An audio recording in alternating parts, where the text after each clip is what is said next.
Is Zillow driving up home prices in your market? As of today, Monday, October 18th, they have officially stopped their iBuying program. So, what does that mean for homeowners and home buyers alike? We're going to get into it.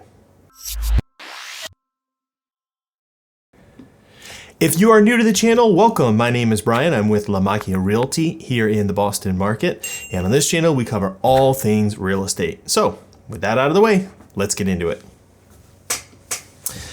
Okay, this is an article off of housingwire.com, and it says Zillow calls timeout on iBuying, but competitors won't. Company lays blame on labor and supply chain issues, though competitors say they will continue operating. 3 years ago, Zillow dramatically transformed into a company that primarily does instant home buying, or iBuying. But on Monday, the home listings giant called a timeout on purchasing homes through the end of 2021.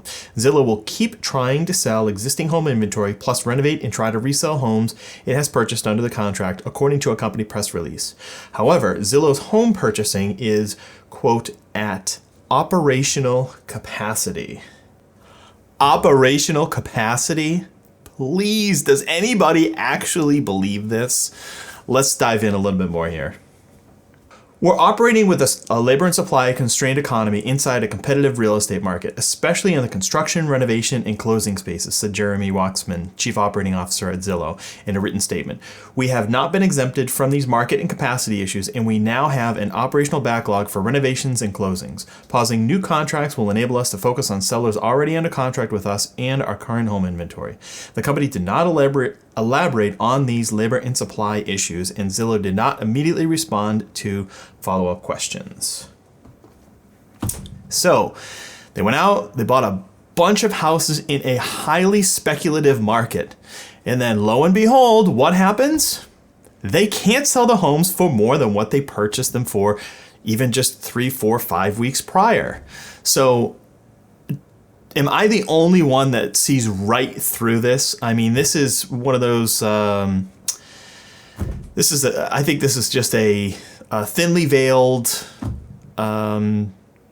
attempt to cover up what they've been doing, which is paying way more for properties than what they're worth and not being able to unload them for what they were hoping that they would be going to be able to sell them for. So I'd love to hear from people that are in some of the markets that Zillow is operating currently in. Charlotte, I know they're out in Charlotte, North Carolina. They're out in Colorado a lot. They're in California.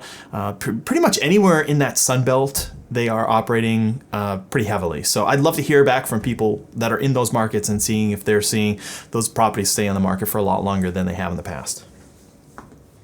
Broadly speaking, there's a dearth of U.S. construction workers. Jobs in the construction sector in September was at a 200,000 positions below February 2020 pre-COVID levels. Also, there remains a bottleneck of lumber and other supplies, leading to prolonged industry concerns. For example, Miami-based home builder Lennar complained on a September earnings call it cannot ramp up new home construction to meet demand.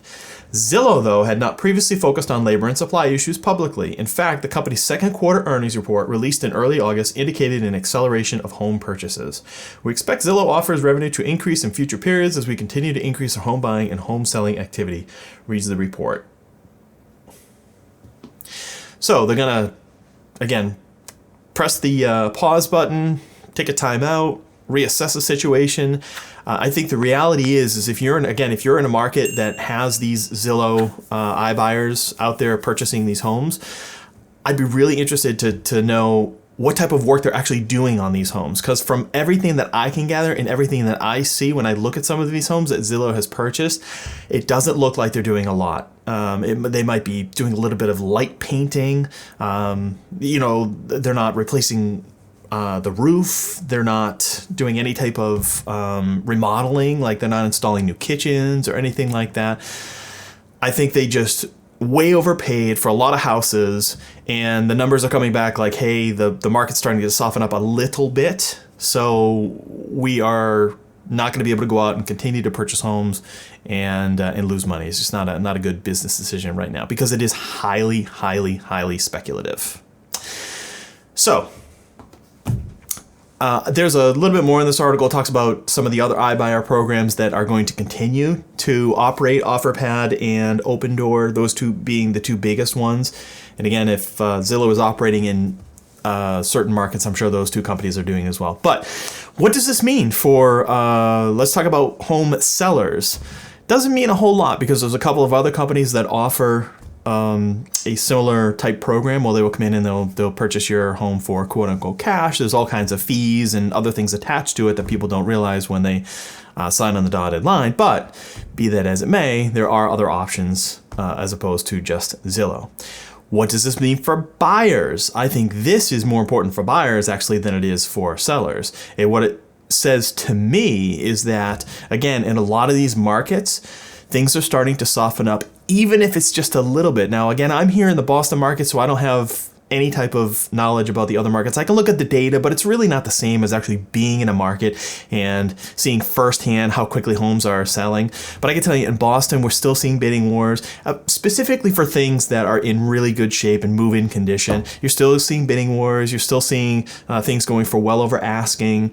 And there's just a very low supply of homes on the market. So I think that's still pretty common throughout the country, but my thinking is that with Zillow in particular, that a lot of the homes that they purchased were probably a little edgy, right? And that's the reason why the home seller sold to Zillow as opposed to selling to an individual or an investor. Because those homes, the ones that are in move-in ready, those are the ones that people who are looking to purchase a home, they'll not happily, but they will be willing to pay significantly over asking and be competitive with Zillow. But what Zillow was doing was they were purchasing, and it doesn't sound like they're going to continue to do this, but they were purchasing homes that needed quite a bit of work. And now they're realizing like, wow, that work is expensive. And there's no materials to do this work. Oh, and by the way, there's a bunch of people who don't want to work right now. So it's just like a perfect storm for them. They really rushed into this iBuying program, especially ramping it up here in the past 6 months. But that has come to a screeching halt while they reevaluate. So not great news for Zillow. I have no idea what they're doing on the stock market today, but I would imagine for home buyers and in these markets where they're operating, that is terrific news. So again, if you are in one of these markets, drop a comment down below and let me know what you're seeing in your market. That's all I have here today. If you did enjoy this video, make sure that you smash that like button and also click the subscribe button to be notified of additional future videos. Thanks for watching. Take care.